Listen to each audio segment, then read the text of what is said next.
Alors quand on réalise un escape game avec Genially, il peut être intéressant d'insérer des objets sur lesquels les élèves pourront cliquer pour accéder à une énigme, pour accéder à une autre pièce, pour trouver un trésor.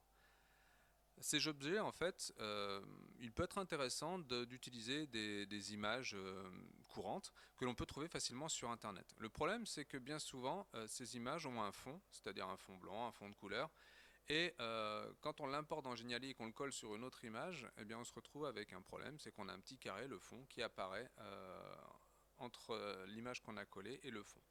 Donc l'idée ici, c'est de vous apprendre très rapidement à détourer une image pour la coller dans Genially. Je vais utiliser un logiciel qui s'appelle GIMP. C'est l'équivalent de Photoshop en gratuit et multiplateforme, donc il est trouvable assez facilement dans les établissements ou sur Internet.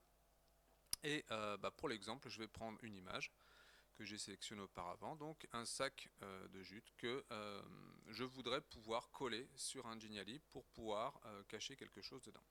Alors si vous prenez cette image, on se rend compte qu'elle a un fond blanc et c'est ce fameux fond blanc qu'il va falloir faire disparaître. Alors, ici, je vais vous montrer la technique la plus simple, celle qui marche avec des images qui sont très contrastées. C'est-à-dire que là, par exemple, mon toile de jute ressort très bien par rapport au fond qui est blanc. C'est pas toujours le cas, il y a des images qui sont beaucoup plus difficiles à détourer. Pour ça, il faudra aller chercher d'autres tutoriels sur internet. Mais ici, on va prendre la version de base, histoire de s'amuser très facilement et très rapidement avec ces objets. Donc, j'ai ouvert mon image.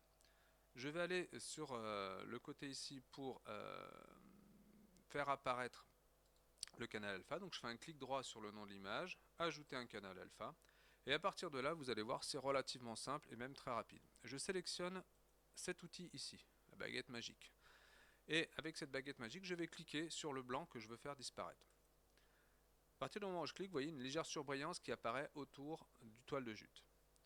Je fais supprimer et à partir de ce moment-là, j'ai effacé littéralement le fond blanc. Alors, pas exactement puisque vous regardez, il reste encore quelques petits fonds blancs. Alors, il suffit que je zoome dessus et que je les élimine les uns après les autres. Alors pour zoomer, moi j'utilise une technique très simple. J'appuie sur CTRL et je me sers de la molette de la souris pour zoomer et dézoomer. Donc je zoome, je sélectionne la zone blanche, supprimer, elle disparaît. Je vais faire pareil ici. Une dernière fois ici. Ah non, il me reste encore un petit bout ici. Bon, après, on peut peaufiner. Là, je vais assez vite. Vous voyez, il en reste un peu en bas. J'aurais pu encore peaufiner. Alors, en l'état, je ne peux pas utiliser l'image. Il faut d'abord que je l'exporte.